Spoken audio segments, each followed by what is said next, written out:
He knows the name." The words were a ghost in the vast, stifling ballroom of Blackwood Manor, spoken only in the confines of Duke Alaric Beaumont's mind. He stood rigid, a pillar of bored magnificence, while the Duchess of Abernathy detailed the tedious lineage of her prized poodles. A polite smile was cemented on his face, a mask he had perfected over 35 years of aristocratic duty. But his thoughts were not here, not in the oppressive heat of 1,000 candles and the cloying scent of wilting roses. They were in the stables. His new stallion, a creature of midnight fury and muscle named Tempest, was his singular obsession. He had paid a king's ransom for him, and the beast was worth every sovereign. Yet the horse was skittish, volatile, trusting no one except Alara, his wife. His gaze drifted across the glittering sea of jewels and silk to where she stood near the French doors, a portrait of pale, quiet beauty. She was speaking with his younger brother, Julian. Her smile did not reach her eyes. It never did anymore. He could not recall the last time he had seen genuine warmth in their depths, those pools of soft gray that had once seemed to hold all the secrets of a summer twilight. Now they were just gray, opaque. She had gone to the stables that afternoon. He had followed, unseen. He had watched her approach the volatile stallion not with fear, but with a strange, sad kinship. She had murmured a word to the animal, a single soft sound he could not quite catch, and the great horse, the untamable Tempest, had lowered his head and nuzzled her hand as gently as a lamb. She had a secret with his horse. It was a trivial thing, yet it felt like a betrayal. A small, intimate world she had built where he was not welcome. It was another brick in the wall that had been steadily rising between them since their wedding day 2 years ago. He was the Duke of Blackwood. His name commanded armies of tenants, swayed Parliament, and held the ear of the Queen herself. Yet he could not command the affection of his own wife, who seemed to be receding from him daily, dissolving into the opulent background of the life he had given her. The oppression in the room was more than the heat. It was the weight of 1,000 scrutinizing eyes, the silent, vicious judgment of the ton. Every gesture, every word was measured and recorded. He was a prize bull on display, and Alara was the perfect pedigree heifer at his side. Their union was a merger of fortunes and titles, a celebrated triumph of dynastic planning. Love had not been a prerequisite. He had assumed it would be a pleasant, if unnecessary, byproduct. He had been wrong. His brother Julian caught his eye and gave a slight, almost imperceptible shake of his head. A look of shared concern passed between them, or so Alaric believed. Julian had been his staunchest ally in this confusing, silent war with his wife's melancholy. "She is delicate, Alaric," Julian often said, his handsome face etched with sympathy. "Her sensibilities are too fine for this world. You must be patient." Patience was not a virtue Alaric possessed in abundance. He craved order, results, clarity. Alara was a beautiful, maddening puzzle with no solution. Later that evening, the puzzle shattered. The last of the carriages had rumbled away down the long, gravel drive, leaving behind a house that seemed to sigh in relief. The air, thick with champagne and secrets, began to thin. Alaric found Julian waiting for him in the library, a grim expression on his face. A sheaf of letters was clutched in his hand. "What is it?" Alaric asked, loosening his cravat. The starched linen felt like a slow, moving garrote. "I did not want to be the one to show you this," Julian began, his voice low and sorrowful. "I have struggled with it for weeks, but my loyalty to you, to our family's name, must come first." He extended the letters. "I found them, in her writing desk." Alaric took them. The paper was fine, cream-colored, the same stationery Alara used for her correspondence. The script was her elegant, sloping hand, but the words were poison.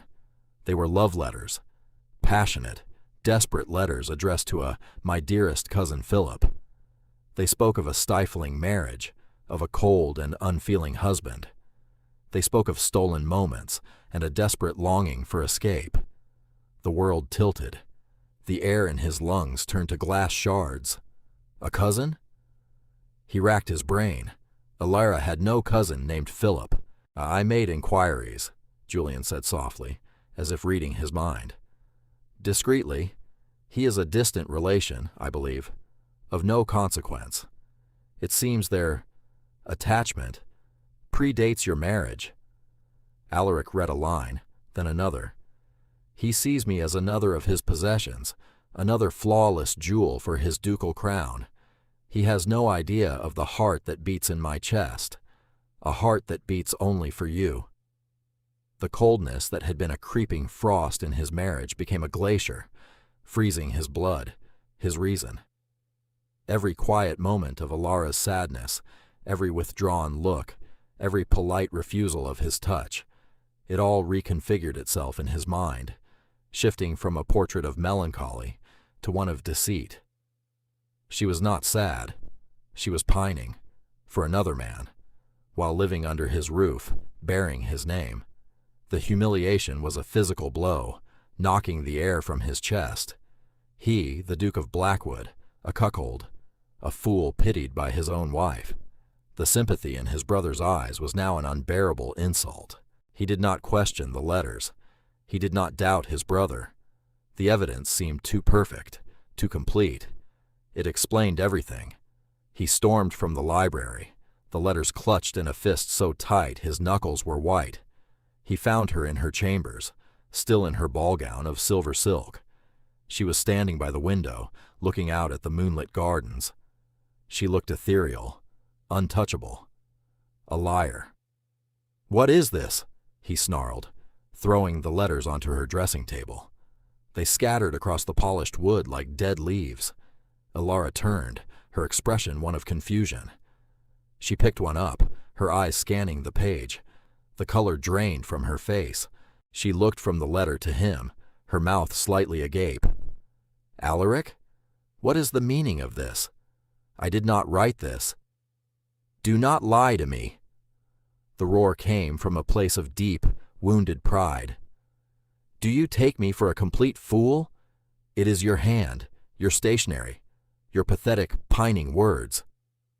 "This is not my writing," she insisted, her voice trembling but firm. "It is a clever imitation, but it is not mine, and I have no cousin named Philip." "More lies," he advanced on her, his rage a hot, blinding fog. "You have made a mockery of me, of my name. You stand here in my house, wearing my jewels, and you dare to lie to my face about your lover." Her expression shifted. The confusion and fear hardened into something else, something cold and sharp.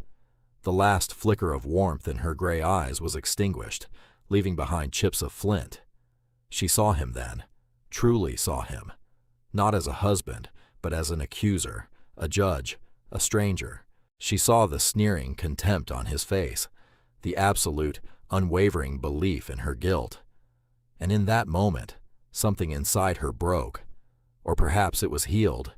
The desperate, hopeful part of her that had yearned for his affection, that had tried for 2 years to breach the walls of his ducal pride, finally gave up. It died quietly, without a fuss.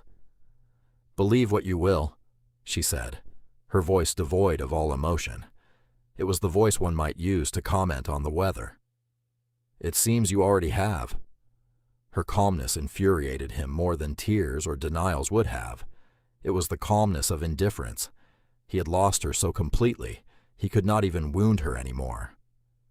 "Get out of my sight," he seethed, turning his back on her. "I cannot bear to look at you." He went to his own chambers and locked the door. He drank until the words on the pages blurred, and the raw, gaping wound in his pride was numbed to a dull ache. He fell into a stupor, convinced of his righteousness, his pain, his utter betrayal. He did not hear the soft click of her bedroom door opening hours later. He did not know that she was moving through the silent house with a new and terrible purpose. Alara stood in the center of her opulent prison. The silver gown felt like a costume.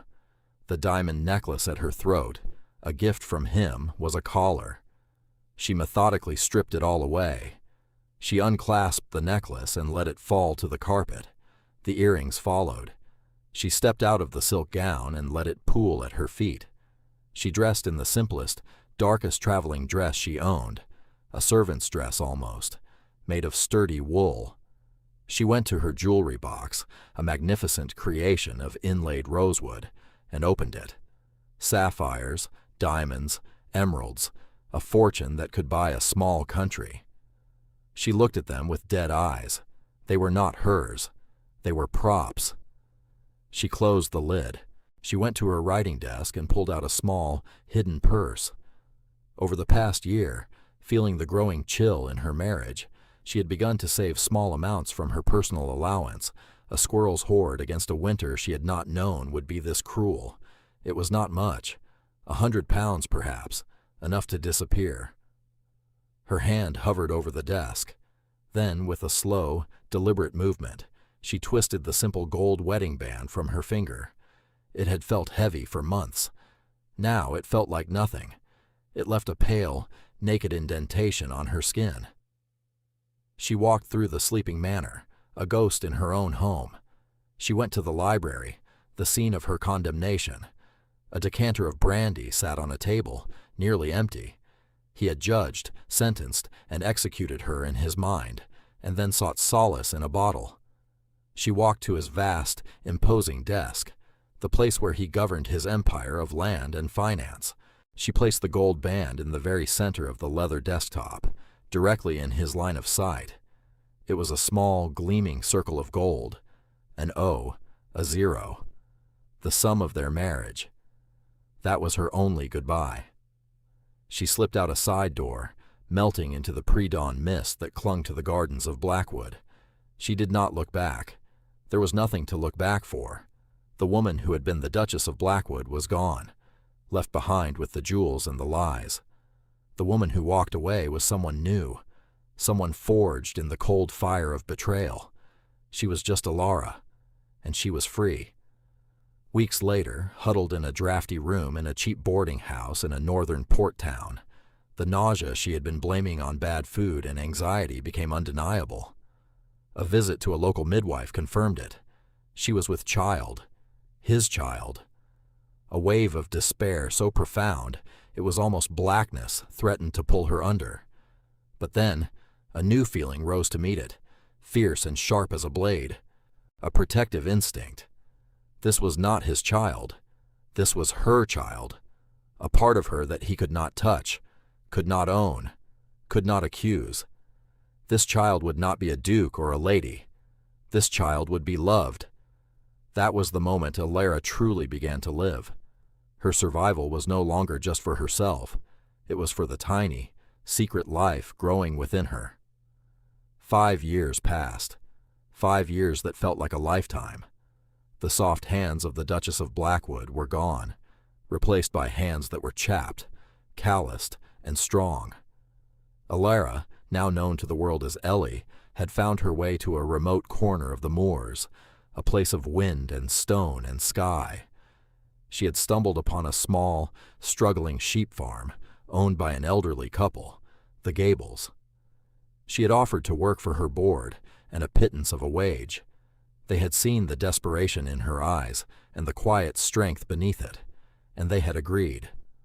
Her life was now measured in seasons, not social calendars, in the ache of her muscles after a day of mending fences, in the smell of wet wool and baking bread, in the sound of the ceaseless wind rattling the window panes.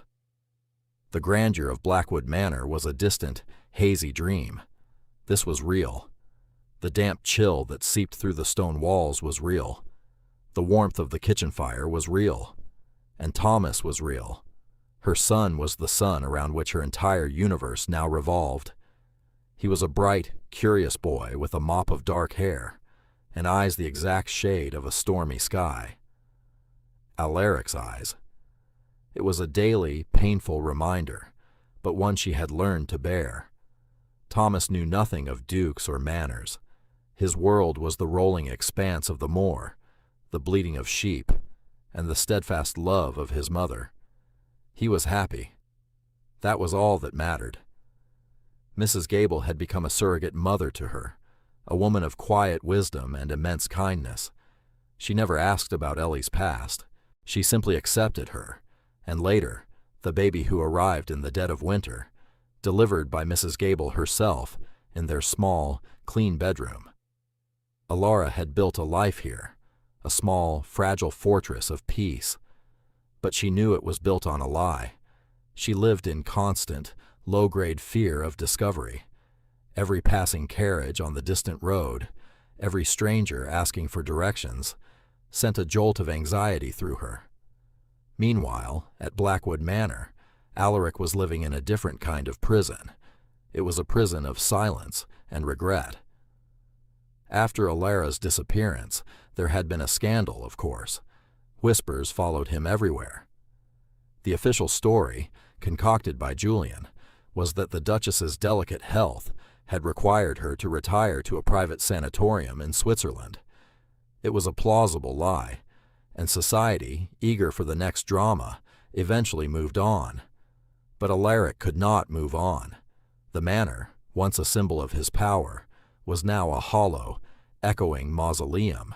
The silence was the loudest thing in it. He would walk the corridors and expect to see her, a pale figure in the library, her head bent over a book. He would catch a scent of lavender and his breath would catch. Julian was a constant presence, ever helpful, ever sympathetic, managing the estate's affairs with an efficiency that should have been comforting but instead felt predatory. He had moved into the manor, ostensibly to support his grieving brother. Alaric began to feel suffocated. The turning point came a year after she left.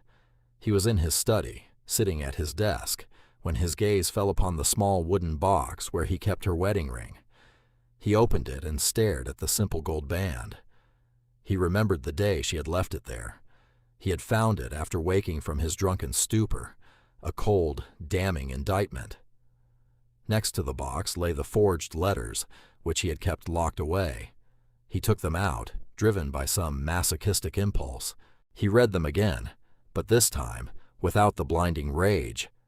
This time he saw things. The loop of the eye was just a little too flamboyant, the cross of the T a little too sharp. It was an imitation of Alara's hand, yes, but it was a performance, and it reminded him, with a sudden, sickening jolt, of the way Julian signed his name, with a little extra flourish at the end. A seed of doubt, tiny and cold, was planted in the barren ground of his certainty. He began his own investigation, a secret from everyone, especially Julian. He hired a discreet but ruthlessly effective man from London, a former Bow Street runner. He gave him one task: find a man named Philip, a cousin of Alara's family. Weeks turned into months. The report, when it finally came, was simple. There was no cousin Philip. There had never been a cousin Philip. The family tree was meticulously documented. He did not exist. The floor beneath Alaric's feet gave way. If there was no Philip, then the letters were not just a betrayal. They were a fabrication. A lie from start to finish. But who? And why? The answer was standing right in front of him, day after day, his face a mask of fraternal concern. Julian. The cold dread that filled him was 1,000 times worse than the hot rage of betrayal he had felt before.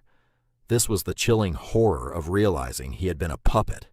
He had been played, masterfully, by his own brother. He had taken Julian's word, accepted the evidence without question, and in his arrogant, wounded pride, he had destroyed his own life. He had not lost his wife. He had thrown her away. He had accused her, condemned her, and driven her out based on a lie. The guilt was a living thing, a creature with claws that tore at his insides day and night. The search for cousin Philip became a desperate, frantic search for Alara, but she had vanished without a trace. His investigator found the trail cold in the port town she had first fled to. A woman matching her description had taken passage on a ship to America, he was told. Alaric sank into a state of quiet desolation. He ran his duchy with mechanical precision, but his heart was not in it. His only solace, ironically, was the stables. Tempest, the black stallion, remained aloof and difficult, a mirror of Alaric's own soul. He spent hours with the horse, finding a strange comfort in its untamable spirit. It was the only living thing that seemed to understand his own caged fury. 5 years after Alara had vanished, an early, violent autumn storm descended upon the northern moors. Alaric had been on a hunting trip, a grim, solitary affair he undertook each year to escape the oppressive silence of Blackwood. The sky turned a bruised purple, and the heavens opened. Rain fell in solid, blinding sheets, turning the rough tracks into impassable quagmires. "We must find shelter, Your Grace," his head groom shouted over the howl of the wind. "The horses cannot take much more of this." They spotted a faint, flickering light in the distance. A farm, perhaps. Soaked and freezing, they urged their exhausted mounts toward it. It was a small, grim-looking place of gray stone, huddled against the fury of the storm as if in prayer. Alaric dismounted, his expensive leather boots sinking into the mud. He handed the reins of Tempest to a groom. "See to the horses. Find the barn. I will speak to the owner." He strode to the farmhouse door and knocked. It was opened by a woman. Her hair was pulled back in a simple bun, with loose strands clinging to her damp face. She wore a coarse wool shawl over a faded dress. Her hands, resting on the doorframe, were red and chapped. It took his mind a full 10 seconds to reconcile the image before him with the ghost who haunted his every waking moment. Alara. She froze. The blood drained from her face, leaving it as white as sea foam. The polite inquiry for shelter died on his lips. Her name was a raw whisper in his throat. "Alara?" Her eyes, those gray eyes he knew better than his own, widened in shock, then narrowed into slits of pure, unadulterated hatred. It was a look so potent it physically staggered him. This was not the gentle, sad woman he had driven away. This was a stranger, forged from iron and ice. "You," she breathed, the word a curse. She tried to slam the door, but he was faster, his hand shooting out to block it. "Please," he said, his voice cracking. "The storm. My men. The horses." Her gaze flickered past him to the men struggling with the frightened animals in the driving rain. The instinct of hospitality, ingrained in any country dweller, warred with the violent rejection in her heart. With a choked, furious sound, she pulled the door open. "The barn is to the east," she said, her voice flat and dead. She did not look at him again, turning and disappearing into the dim interior of the house. Alaric stood drenched on the threshold, his heart hammering against his ribs. It was her. After all these years of searching, of despairing, he had found her, here, in a place like this, living a life he could barely comprehend. The guilt, which had been his constant companion, intensified into an agony. He directed his men to the barn, helping them settle the horses. Tempest was particularly agitated, his eyes rolling in the dim lantern light. Alaric was trying to soothe the great beast, when a small voice piped up from the shadows. "He does not like the thunder." Alaric turned. A small boy, no more than 5 years old, stood near a hay bale, watching him with solemn eyes. He had a tangle of dark, unruly hair and a smudge of dirt on his cheek. Alaric's heart stopped. The boy's eyes were a perfect, startling match for his own. "No," Alaric managed to say, his throat tight. "He does not." The boy stepped closer, unafraid. He reached a small, grubby hand toward the massive stallion. Alaric started to warn him back, but the boy was already murmuring to the horse. "It is all right, Whisper," the boy said softly. "Just noise. You are safe here." Whisper. The secret name. The name Alara had whispered to the horse in the paddock all those years ago. A name Alaric had never known. The world dissolved into a roaring in his ears. He stared at the boy, who was now stroking the stallion's nose as the great beast lowered his head, suddenly calm. He saw the shape of his own jaw in the boy's small face, the line of his brow. There was no doubt, no possibility of doubt. This was his son. He stumbled back, his hand finding the rough wood of a stall to steady himself. His son. Alara had been pregnant when she left. She had borne his child alone, raised him here, in poverty and secrecy. The enormity of his crime, of his failure, crashed down on him with the force of a physical blow. He had not just driven away his wife, he had abandoned his son. Alara appeared at the barn door, her face a pale oval in the gloom. She saw him staring at Thomas, saw the dawning, horrified realization on his face. Her expression hardened into a mask of fierce, protective fury. "Thomas," she said, her voice sharp. "Come inside, now!" The boy obediently left the horse and ran to his mother's side. She put a protective arm around his shoulders, pulling him close, her body a shield between her son and the man who was his father. Alaric found his voice. It was a hoarse, broken thing. "He is mine." It was not a question. It was a statement of terrible, undeniable fact. "He is mine," she corrected, her voice shaking with rage. "He has nothing to do with you. You have no right to be here, no right to look at him, no right to even breathe the same air." "Alara, you must listen to me," he pleaded, taking a step toward her. "It was a lie, all of it. The letters, everything. It was Julian." She laughed, a short, bitter, ugly sound. "Julian? Of course. Another lie to cover the first. Do you think I am the same foolish girl you threw away? I do not care about your excuses. I do not care about your lies. All I care about is that you stay away from my son." "Our son?" he insisted, the word tearing from his throat. "His name is Thomas?" "Do not speak his name," she hissed. "You forfeited that right 5 years ago in your library. You judged me without a trial.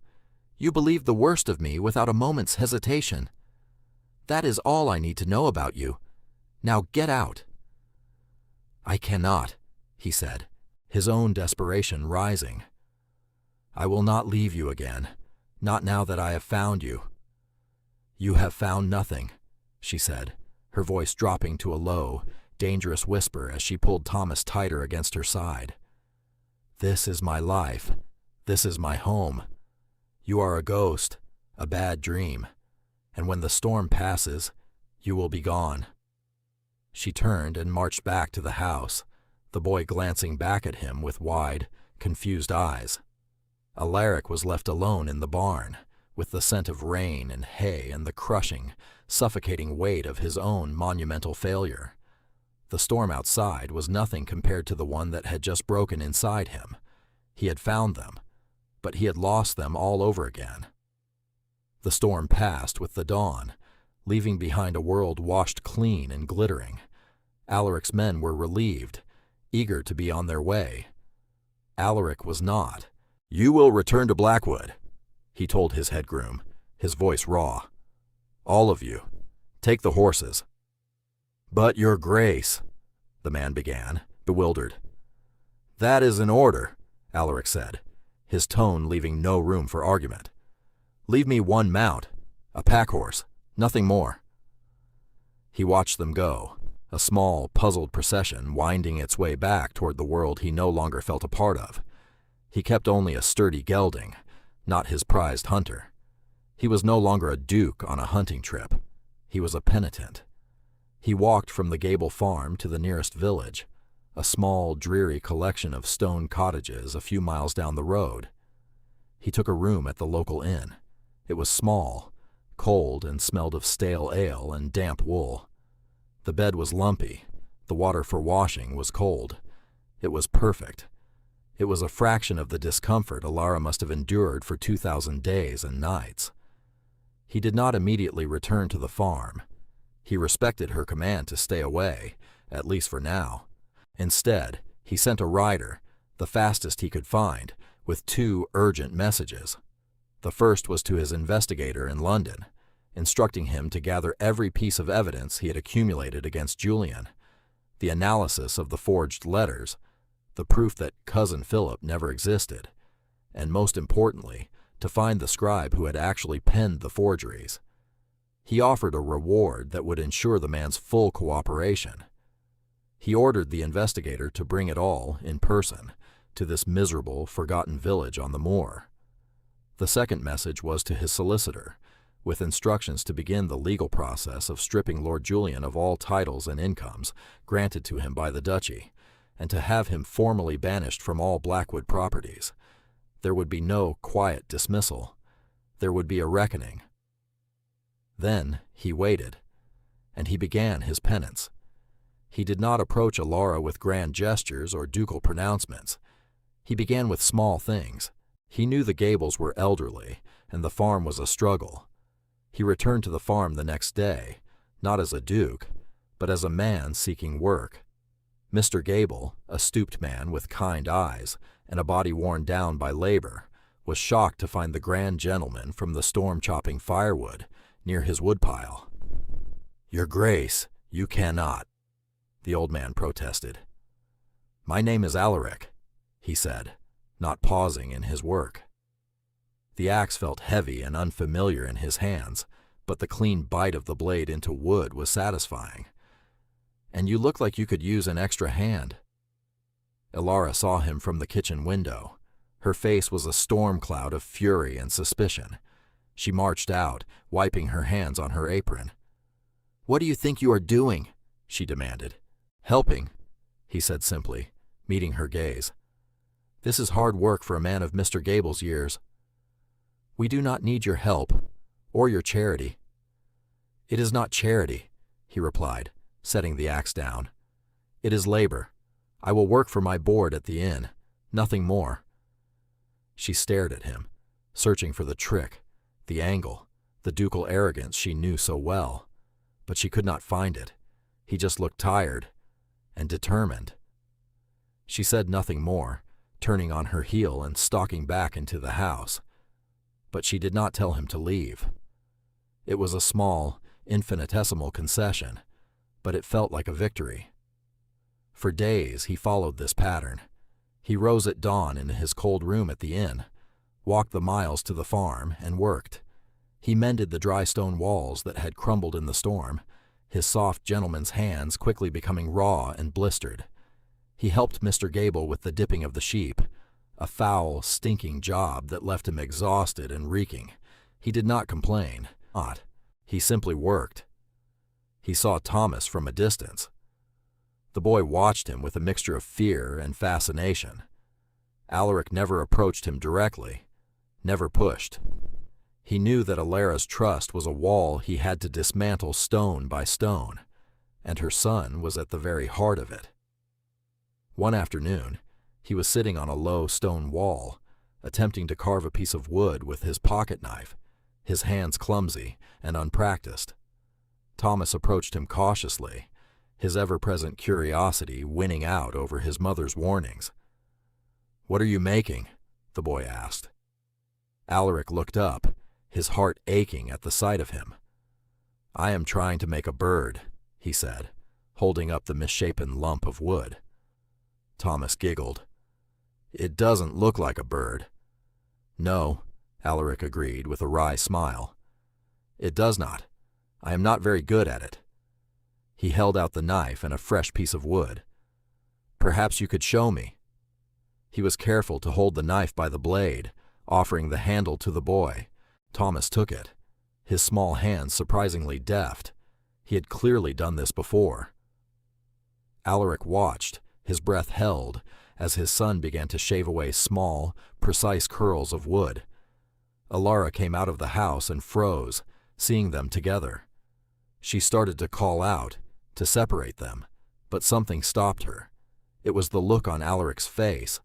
There was no ownership, no pride, only a deep, painful, and profound yearning. He was not a duke claiming his heir. He was a father watching his son. She remained where she was, a silent, uncertain sentinel. Weeks passed. The investigator arrived, a grim, efficient man named Dawes.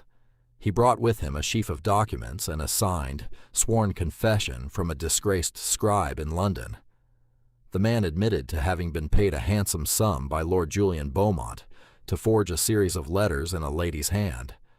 The evidence was irrefutable. Alaric did not take the papers to Alara. He knew words and documents were not enough. The next day, a carriage arrived in the village. It was not a grand ducal carriage, but a simple, sturdy traveling coach. He had sent for Julian.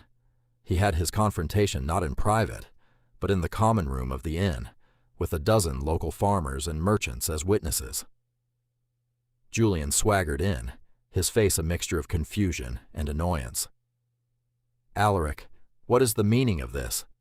Dragging me to this god-forsaken hovel," he began. Alaric did not raise his voice. He simply laid the scribe's confession on the table between them. "It is over, Julian." Julian's face went pale as he read the first few lines. He looked up, his eyes wide with panic. "This is absurd. A forgery. The man is a known liar." "Is he?" Alaric asked, his voice lethally quiet. "He seemed quite convincing, as were you for a time. You coveted my title. You coveted my wife. But you were too much of a coward to fight for them honorably. So you used lies. You destroyed my life, Julian. You destroyed her life. And for that, there is no forgiveness." He gestured to the solicitor who had arrived with Julian. "As of this morning, you are no longer Lord Julian. You are simply Mr. Beaumont. Your titles are forfeit. Your income is gone. The homes you have lived in are no longer yours. You are banished from every acre of land I own. You are a stranger to me." Julian stared at him, his mouth opening and closing like a fish, the arrogance drained out of him, replaced by a pathetic, sniveling fear. "Alaric, brother, you cannot do this." "I can," Alaric said, his voice like stone. "And I have." He turned his back on the man who had been his brother and walked out of the inn, leaving Julian to the shocked and contemptuous stares of the local patrons. He did not feel triumph. He only felt a vast, weary emptiness. He had exposed the rot, but the wound remained. He took the confession and the other documents and walked the long miles to the farm. He found Alara in the barn, milking the lone dairy cow. She looked up as he entered, her expression wary. He did not speak. He simply laid the papers on a clean hay bale and stepped back, giving her space. She eyed him suspiciously, then wiped her hands and picked up the top sheet. It was the scribe's confession. She read it, her face impassive. She read the next page, and the next. She read the investigator's report on the non-existent Cousin Philip. She stood there for a long time, the papers trembling slightly in her hand. The setting sun cast long shadows through the barn door. The only sounds were the cow chewing its cud and the rustle of the papers. When she finally looked up at him, the wall of ice in her eyes had not melted, but a crack had appeared in it. "You cleared my name," she said. It was not a question. "I told the truth," he replied. "I told the world that I was a fool and that you were innocent. That is all." "Why?" she asked, her voice barely a whisper. "Why go to all this trouble? Why humiliate your own brother in public?" "Because the lie was public," he said. "The truth had to be as well. It was not for me. It was for you. And for him." He glanced toward the house, where a light now shone in the window of Thomas's room. "So that one day, when he is old enough to understand, he will know that his mother was wronged, but she was never wrong." She stared at him, and for the first time in 5 years, he saw something other than hate or indifference in her eyes. He saw a flicker of the woman he had married, the woman he had so carelessly, cruelly lost. It was a look of profound, soul-deep weariness, and beneath it, a tiny, reluctant spark of something he dared not name. That evening, as the chill of the moorland night descended, a crisis erupted.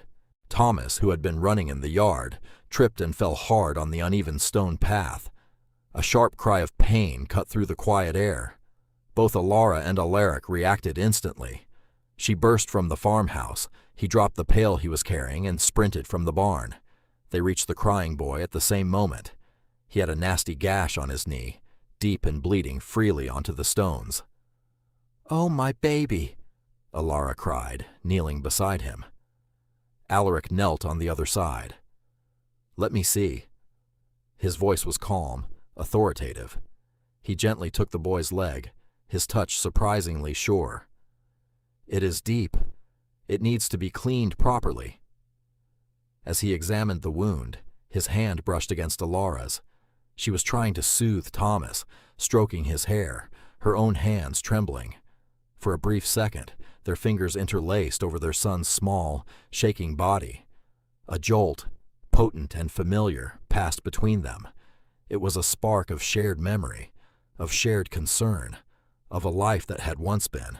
In that instant, they were not a duke and a farmhand. They were a mother and a father, united in their fear and love for their child. Alara pulled her hand back as if burned, but the moment lingered in the air between them. Alaric carefully lifted Thomas into his arms. The boy, shocked and in pain, wrapped his arms around Alaric's neck and buried his face in his shoulder, sobbing. The simple, trusting weight of his son in his arms was both a profound joy and an unbearable agony for Alaric. This was what he had missed. 5 years of this. He carried him into the farmhouse kitchen, Alara hovering at his side. He set Thomas down on the sturdy wooden table. "Bring me clean water, bandages, and the whiskey from my flask," he instructed Mrs. Gable, who had appeared, her face creased with worry. He worked with a focused calm that surprised Alara. He cleaned the wound with a gentleness that belied his large hands, murmuring soothing words to Thomas the entire time. When it came time to disinfect it with the whiskey, he looked at Alara. "This will hurt him," he said softly. "Hold his hand." She did, her fingers wrapping around Thomas's small, clenched fist. Alaric poured a small amount of the spirit onto the gash. Thomas screamed, a raw cry of pain, and squeezed his mother's hand with all his might. Alara flinched, her heart clenching in sympathy, her eyes locked with Alaric's over their son's head.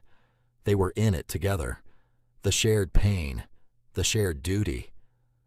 After the wound was cleaned and bandaged, Thomas's sobs subsided into hiccuping exhaustion.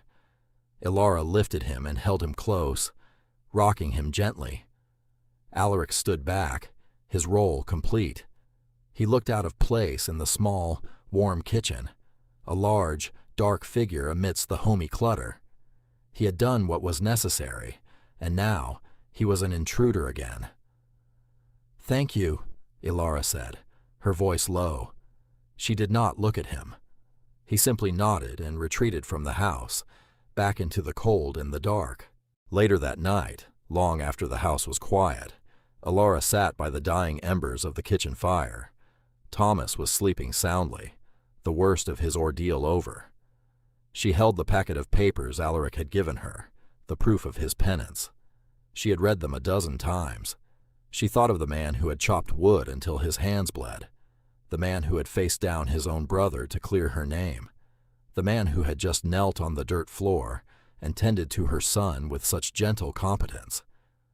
That man was not the arrogant, cold duke who had condemned her 5 years ago. Or perhaps he was, but a better part of him, a part she had never been allowed to see, had finally been brought to the surface. She heard a soft footstep outside.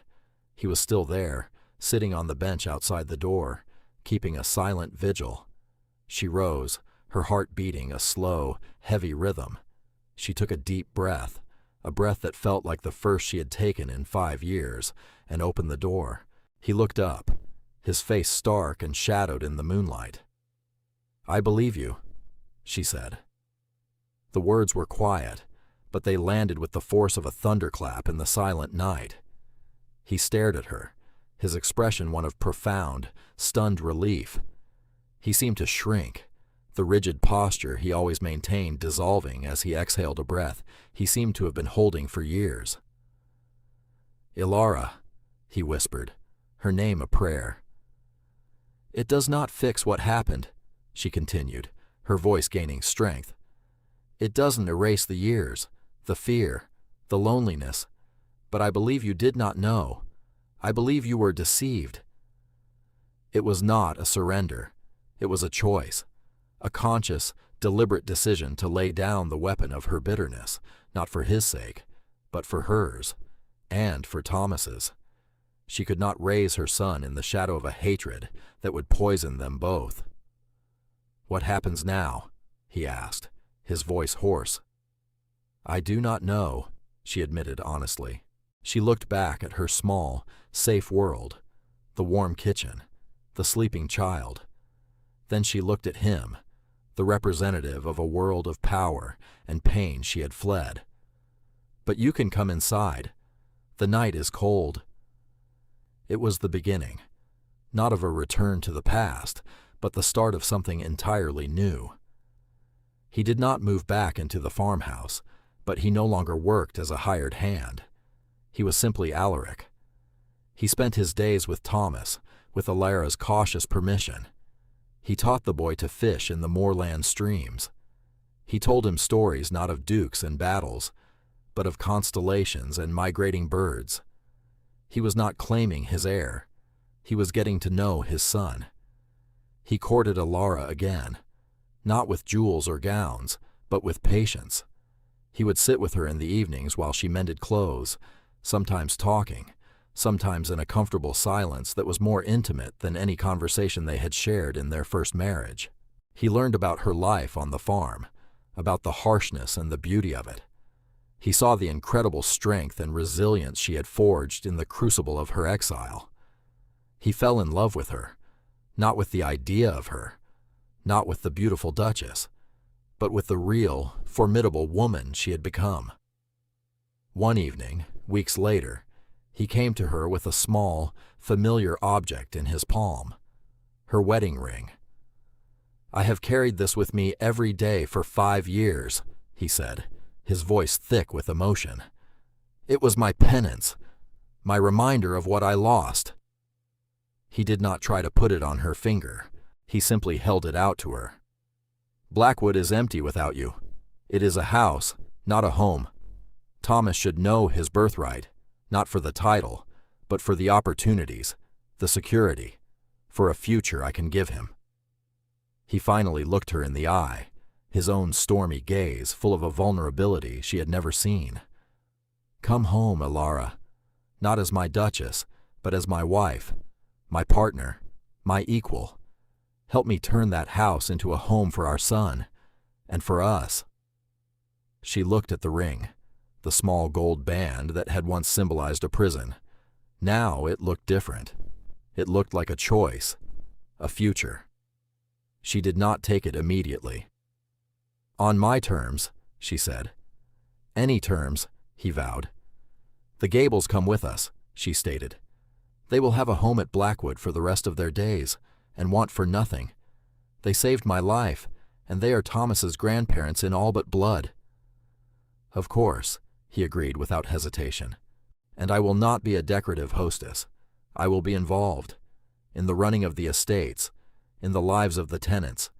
I have seen what real hardship looks like. We have the power to do good, Alaric. I will not sit by and watch it be wasted on lavish parties." A slow smile spread across his face, a genuine smile that reached his eyes and transformed him. "I would expect nothing less." She looked at him, at the man who had humbled himself, who had worked and waited and atoned. She saw the father of her child. She saw her husband. She reached out and took the ring from his palm. She slid it onto her finger. It felt different this time. Not heavy. It felt like hope. Months later, the great, silent halls of Blackwood Manor were filled with a sound they had not heard in years, the laughter of a child.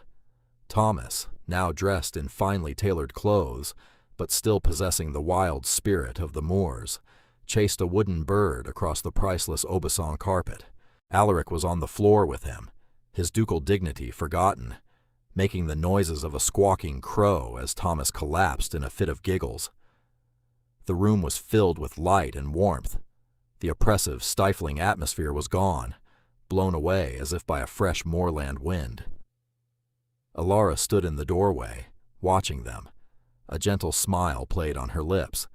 She rested a hand on her stomach, where their second child was now growing, a child of reconciliation and hope. The Gables were happily installed in a comfortable cottage on the estate, treated with the honor and respect they deserved. Alara herself was deep in plans for a new school for the tenants' children, her desk in the library piled not with social invitations, but with architectural drawings and ledgers. Alaric looked up and saw her.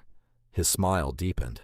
He got to his feet and crossed the room to her, wrapping his arms around her. "Happy?" he murmured into her hair. "Content," she replied, leaning her head against his chest. "There is a difference." It was not a fairy tale ending. It was something far better. It was real. They were not the same people who had been torn apart by lies and pride 5 years earlier. They had been broken, and in rebuilding, they had created something stronger, truer. Their house was no longer a gilded cage. It was a home, built on a new foundation of earned forgiveness, mutual respect, and a love that had been lost and miraculously, painstakingly found again.